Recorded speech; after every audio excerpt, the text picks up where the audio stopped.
different level. You won't see nobody like me for like 12 other years. You see what they do all the time. I'm different level. You crazy? You can't even coach my type of style. They style is regular. I gave him crazy work. Crazy work. Crazy work. And then look, and the dudes you kept getting all this love to, crazy work. Crazy work. Don't ever try me. Ever. Let me go. This sounds so easy. It's like some man. He's tripping. Hold on, let me ask you a question. Check his drink. He's tripping. Why are you up? Because I got some important shit going on here. What do you think? Boom, the world class.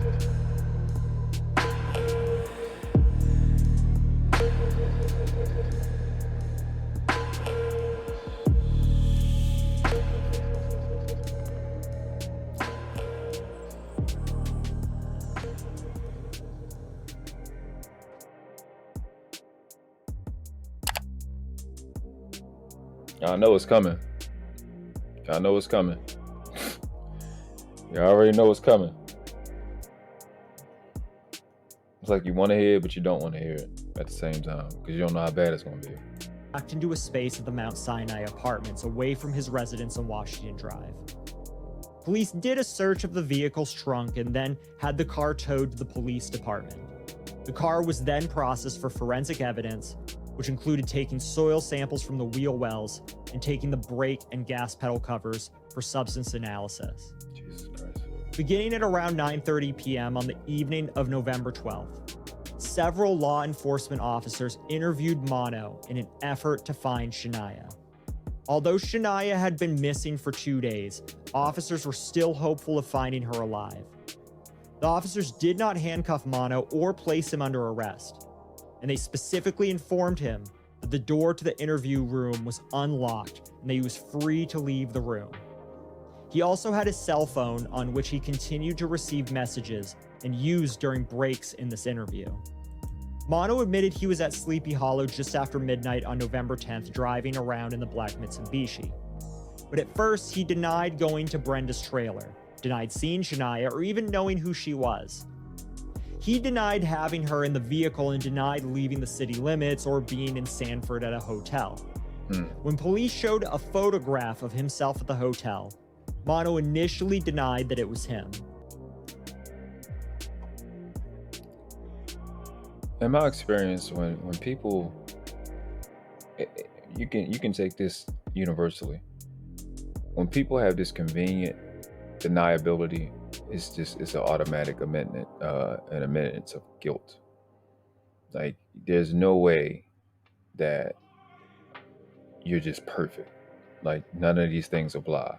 Like, the other person is wrong completely. It's not even, most 90+% of the time, there's something that's right about something. Not all these conveniences that, no, I was never, no. Because they're not in that situation, especially if it's in this police situation. You're not in that for no reason. You fit some description. You have the genes of that person, literally like the pants of that person or something like that. It can't be 100% like that. When you done been on quote on camera and then that's your first instinct, man, that's just guilt, and that's, oh my God, that's crazy. It's just at this point, it's got to find out what he did to her. When confronted with the information that the same person signed into the hotel as Mario McNeil, showing his identification and listing his home address, Mono suggested that maybe he had lost his ID. Mono then admitted that he had been at the hotel with Shaniya.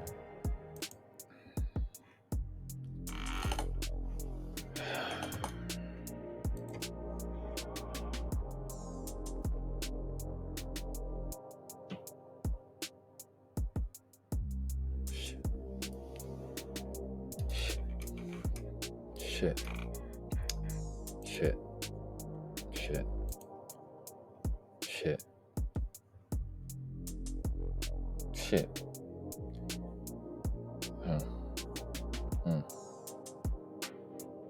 So you sit there, if I'm not mistaken, I think that's a felony to give false information to the police. I think it's a felony. I'm not sure. I could be wrong. I think it's some grace in the testimony stamp process, because it's not like in court. It's penalty of perjury. You sit there, you lie, then you admit that, yeah, I had, like, bro, that shit crazy, bro. I just don't understand I don't understand pedophiles. I don't understand child killers. I don't understand child abusers. I don't understand people that defend these people. I don't understand people that pretend to want to be about protecting children and then will find a way to defend one person and not defend the other. Like, I don't understand any of y'all. It's a clear-cut case of, I just don't get these people, bro. I don't understand these creatures. I don't understand. About 54 minutes into the interview, Mono began telling a story about receiving a text message, which he thought came from Brenda's phone, telling him to come to Sleepy Hollow to pick Shaniya up on the porch. What? He said he got Shaniya and took her to the hotel room where he ingested coke. According to Mono, when he was at the hotel, he got a call or text message. So you fucking tell the police that you got a text message from the Brenda girl, that's the guardian, to fucking come get the baby that's gonna be on the fucking porch, not wake the bitch up and ask her why is the baby on the porch. Then you take the baby to a fucking hotel, not the mama, and then do coke. Like, what the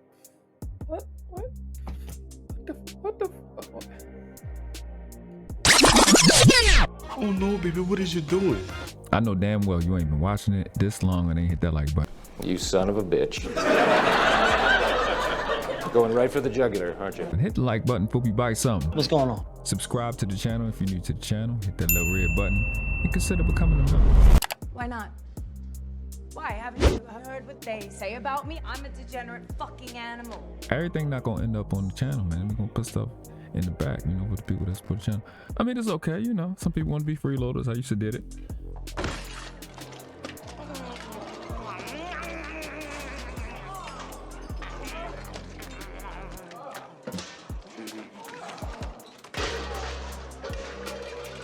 Cash App, IG, link, it will be in the description. Also the email, find something you want me to react to, man, hit me up in the email. Now let's get back to the video. Appreciate you. Y'all let these creatures around your children, bro. What the fuck? What the fuck? That shit crazy. That shit is wild to me. Some unknown people asking him to bring Shaniya to a dry cleaning establishment at the corner of Country Club Drive and Ramsey Street. What? Mono said that he delivered Shaniya to these unnamed people. What?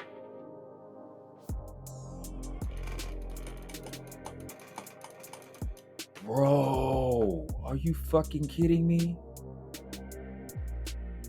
Like I said, I haven't watched this. Are you telling me that the fucking mother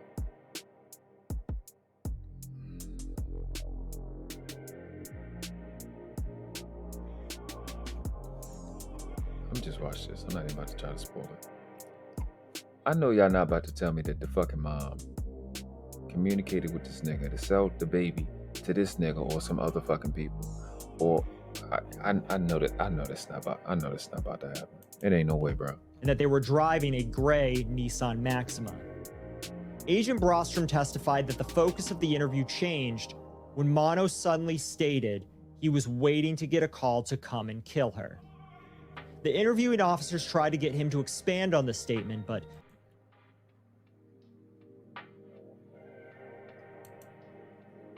he was waiting on a call to come and kill who? What? Wait a minute. Go back. What happened? He said, what now? the corner of Country Club Drive and Ramsey Street. Mono said that he delivered Shaniya to these unnamed people. Which is a fucking... That right there is crazy. That shit right there is fucking ridiculous. That's crazy. It's the middle of the night. Why? That part right there, wow. Let alone this next part. And that they were driving a gray Nissan Maxima. Agent Brostrom testified that the focus of the interview changed when Mono suddenly stated he was waiting to get a call to come and kill her.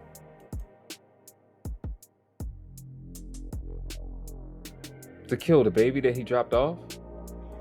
The interviewing officers tried to get him to expand on the statement, but he would not. The exchanges on Mono's phone with Brenda did not pertain to picking up someone waiting on the porch, as Mono claimed during the interview. Obviously. Rather, they were of the argument we highlighted earlier in the episode. There were no calls or text messages to Mono's phone from any unknown people. The only messages during this time period were between Mono and Brenda's phones. Okay. At the end of the interview, Mono was arrested for the kidnapping of Shaniya. When police later viewed the videotape of the interview, they saw that when they left Mono alone in the interview room during a break, that he made the sign of a cross, took out a key, and got down on the floor and put the key into a wall electrical socket and appeared to receive a jolt. Mono then took off his shoes and put the key back in the electrical socket again. Meanwhile, police became So he tried to take his life. Shout out to No Captivity with Freezy. Yeah, this is heavy, man. That nigga tried to kill himself because he know what he did. suspicious of Antoinette. What type of name is Mono? Story Weird. after reviewing a timeline of the events leading up to Shaniya's disappearance, and she refused to cooperate with the investigation. She initially accused her boyfriend Hold on, what? and appeared to receive a jolt. Mono then took off his shoes and put the key back in the electrical socket again. Meanwhile, police became suspicious of Antoinette's story after reviewing a timeline of the events leading up to Shaniya's disappearance, and she refused to cooperate with the investigation. She initially accused her boyfriend, Clarence Coe, of kidnapping Shaniya. Police investigated Coe, but he was quickly let go after the surveillance footage from the Comfort Inn and Suites was brought to light. Right. Eventually, the mother confessed something horrific to investigators.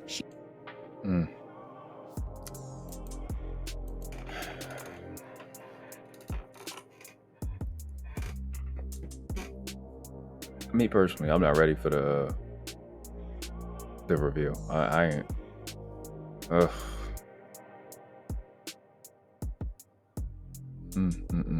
This is heavy, bro. So you knowingly try to put this fucking piece of shit bitch. Then you try to fucking throw another nigga under the bus when you know what you was doing.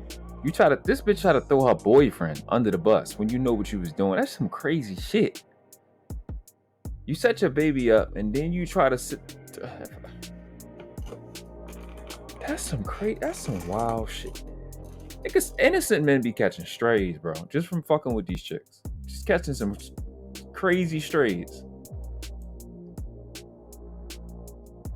Cause she got one fuck nigga that arrived. That shit crazy, bro. That shit crazy, bro. Let me just go back a couple seconds. This is some wild fucking.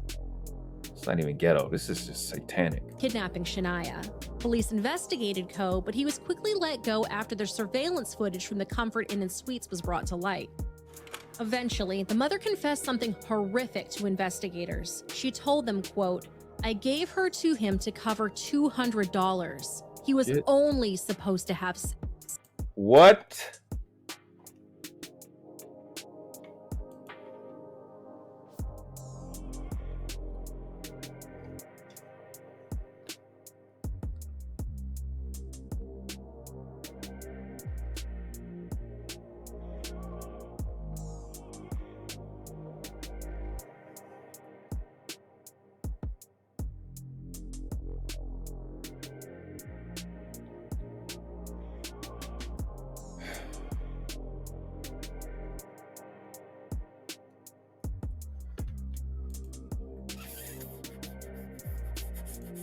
This should have been the damn thumbnail. I'm gonna change the thumbnail to this. Take the damn fucking banner off. That's gonna be the thumbnail. I'm gonna change it to this. This is some fucking crazy shit, bro.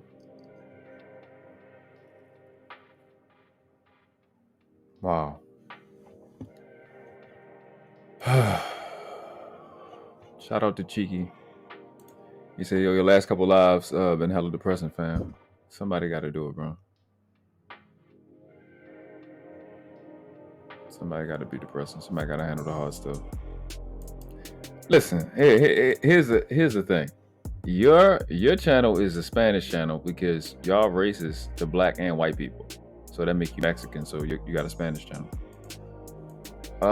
Yeah, man, this is some wild shit here. I gave her to him to cover $200. I gave her to him to cover $200. You can get more than $200 a month in child support. You gave your baby's entire body to a man to cover $200. This is some crazy shit. This is some psychotic shit. End quote. Yes, you heard that correctly. Mono previously lent Antoinette $200 to buy food and pay for a hotel room when she and her children were homeless. Some reports indicated that the debt was drug-related, but that is incorrect. In order to reimburse him for the debt, she pimped out her 5-year-old daughter. To add insult to injury, Antoinette was pregnant again.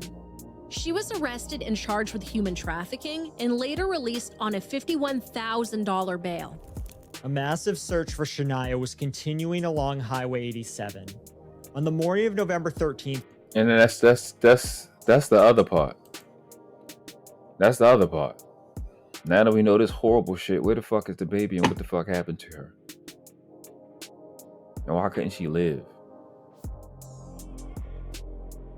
And the sad part with me is, because I've met a lot of these girls. I'm in Baltimore. I met a lot of these girls who they were sold when they were a baby or preteen.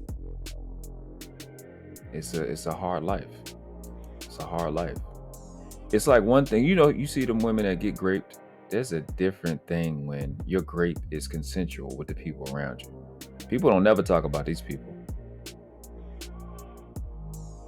We never bring them, they never come up. We don't never have conversations about these people who are, as children, were sold. That's 10 times more traumatizing. I could imagine if it was some meter than somebody just getting raped. When your family is complicit, your protection and your security is complicit in your violation. That's a different level of stress.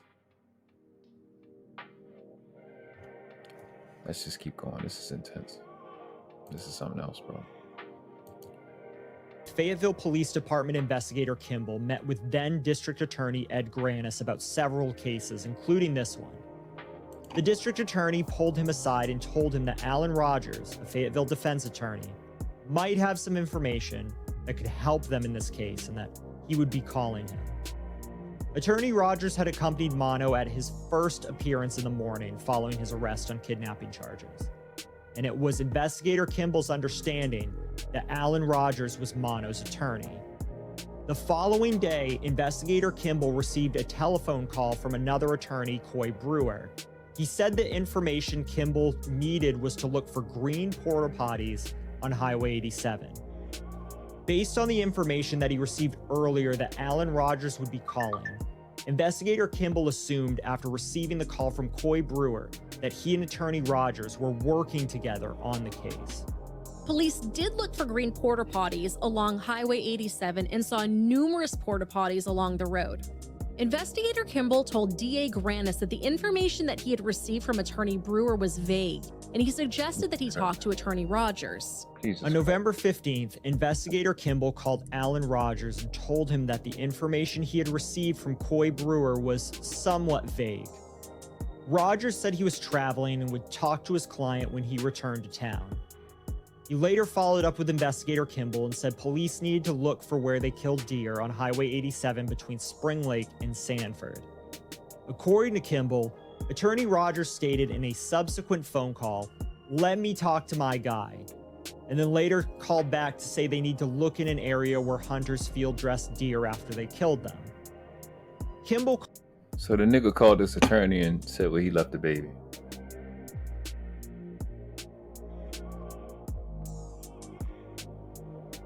I honestly think the baby was dead before he left the hospital or was dying. I think he was too violent with her. I think coke is one of those up drugs, if I'm not mistaken, is one of those get you up drugs.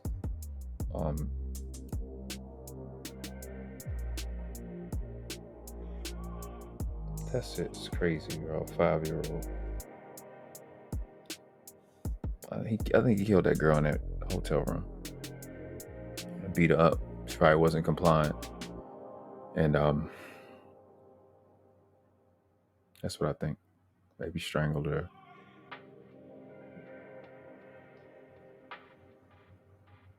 Yeah, this is heavy. All right. I'm sorry, I got lost in a train of thought of just all that goodness I just heard. Washed.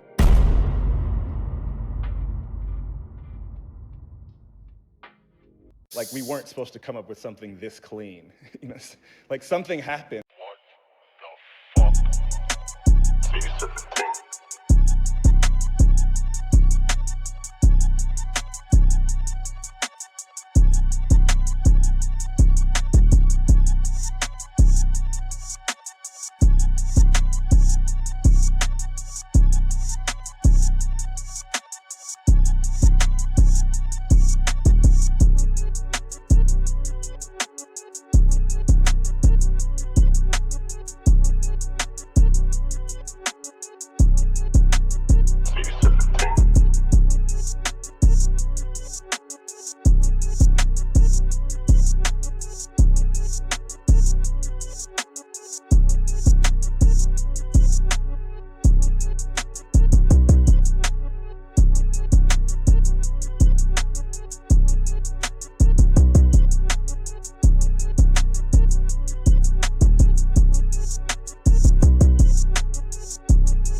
We didn't do this because we like you. We did this because we are you. Boom, the world class.